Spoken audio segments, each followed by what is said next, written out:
In this video, we're going to look at a few questions from your Unit 4 test review. Starting here with question number 3, given that cosine alpha is equal to -4/5, sine alpha is greater than 0, sine beta is 12/13, and tangent beta is greater than 0, find the following values.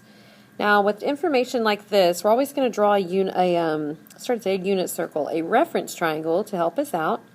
So I'm going to start with this information. Cosine alpha is -4/5 and sine is greater than 0 or positive. That means that this triangle is going to be in the second quadrant because that's where cosine is negative and sine is positive. So I'm going to draw a second quadrant reference triangle. Cosine is x over r, which means my -4 goes down here and the 5 goes here. And using Pythagorean theorem, I can figure out that the other side is 3. The information we're going to need from this, cosine alpha is -4/5. We're also going to need to know that sine of alpha is equal to 3/5. All right, for my other information, sine of beta is 12 over 13. And tangent beta is greater than 0 or positive. So sine is positive and tangent is positive. That means quadrant 1. So I'm going to draw that triangle in quadrant 1. And tangent is y over r. That means this side is 12, this side is 13. And using Pythagorean theorem, we could figure out that the other side is 5. Again, I'm going to need the cosine and sine for this angle. Cosine of beta is going to be 5 over 13, x over r. And sine of beta is equal to 12 over 13. That was the value that was given. Now we have all the information that we need to answer this question, cosine of alpha plus beta. So I notice that I've got two angles that are being added together. We're going to use the sum identity for cosine, which looks like this. Cosine alpha, cosine beta, minus sine alpha, sine beta. So I've written out the identity. Now we're just going to plug in the values. Cosine of alpha is -4/5, and cosine of beta is 5/13. Sine of alpha is 3/5, and sine of beta is 12 over 13. And if I multiply these together, the first one I get -20 over 5 times 13, which is 65, minus 3 times 12 is 36, again, over 65, and -20 over 65 minus 36 over 65 would be -56 over 65.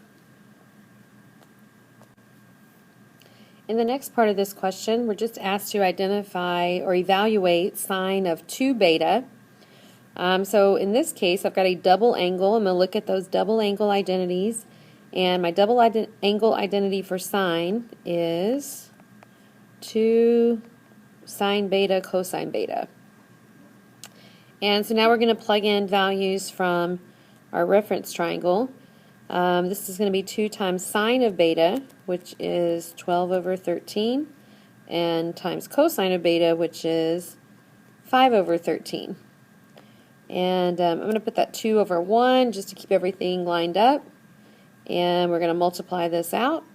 And we get, let's see, 5 times 12 is 60, times 2 is 120, and 13 times 13 is 169.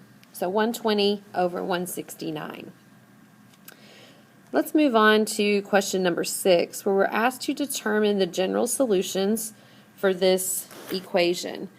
Now I notice that I've got tangent and sine in the same equation, and typically when we see two trig functions in an equation together, we want to replace one of them with an identity so that we can get it in terms, like all in terms of one trig function. Unfortunately, in this problem, that's not possible. If I replace tangent with an identity, it would be cosine or sine over cosine.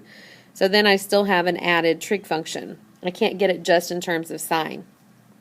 So what we're going to do here, I'm going to get everything on one side. Tangent x times sine x minus tangent x equals 0. So I have two terms, and they both have involved tangent x. So I'm going to factor that out. And if I factor out tangent x to the front, I'm left with sine x minus 1 equals 0. And so by factoring, now we've got our two trig functions separate. I'm going to set each one equal to 0. Tangent x equals 0, or sine x minus 1 equals 0. If tangent x equals 0, remember tangent is slope, and so that happens at 0 radians. And since in this question we were asked for the general solutions, we need to add to this pi k. Period for tangent is pi, and so what I'm saying is that tangent equals 0 at 0, and then if I add any integer times pi, if I add that to 0, I'm going to find another place where the tangent is also 0. So this gives me all the solutions for that part of the equation. We're going to do the same thing with sine. Sine x is equal to 1. And so this happens whenever x is equal to pi over 2. Sine of pi over 2 is equal to 1. And for sine, the period for sine is 2 pi. And so in this case, I'm going to add 2 pi k. All right, let's look at question number 7. In number 7, we've got a couple more equations to solve. And both of these are going to involve using an identity to replace a trig function before we get into the equation. Here, on this first one, I see I have cosine 2 theta, and then on the other side I just have cosine theta. So we need to get it where our thetas are matching. If you look at your identities for cosine of 2 theta, the double angle identities, you'll see that you have three choices. We're going to choose the one that involves cosine, since my equation has cosine on the other side. So that means I'm going to replace cosine 2 theta with 2 cosine squared theta minus 1. And we're going to set that equal to cosine theta. So now to solve this, since I have a quadratic, I'm going to have to factor. So I'm going to get everything on one side. And I'm going to go ahead and write it in the correct order for factoring. Got it equal to 0. And now we're ready to factor. Remember that you can rewrite this, changing the cosine theta to an x or an a or some variable. That makes it easier for you to factor. 2 cosine squared is my first term. The way that I get 2 cosine squared theta is by multiplying 2 cosine theta times cosine theta. The way that I get 1 is by multiplying 1 times 1. And I want to get negative cosine theta in the middle. So I'm looking at, if I multiply these two, I get 2 cosine theta.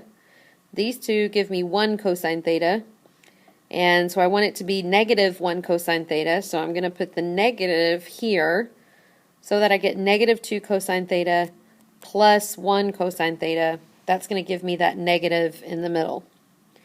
And now that we have it factored, we're going to set each factor equal to 0. So 2 cosine theta plus 1 equals 0. 2 cosine theta equals negative 1. Cosine theta equals negative 1/2. And so now we have to figure out where this happens. If you are thinking about just your first quadrant, cosine is equal to 1/2 at the pi over 3 angle. So both of my answers here should have pi over 3 in it. My cosine value is negative. Cosine is negative in quadrants 2 and 3. And in quadrant 2, my pi over 3 angle is 2 pi over 3. In quadrant 3, the angle would be 4 pi over 3. So those are two answers. I'm going to have maybe two more. Cosine theta minus 1 equals 0.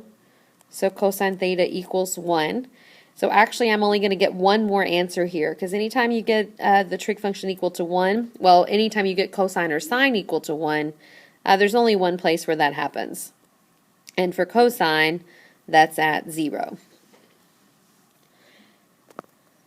Let's look at this second one.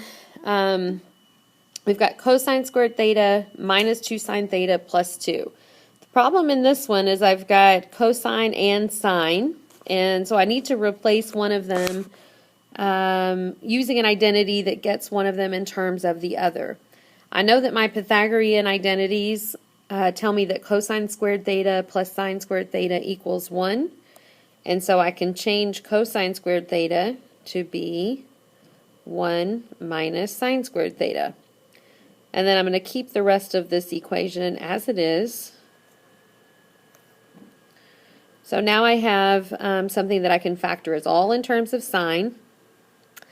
However, well, since we have a quadratic, we're going to need to factor, but my quadratic term is negative. So I'm going to move everything to the right side of the equation so that I can get that term to be positive. So my negative 2 sine theta is going to become plus 2 sine theta.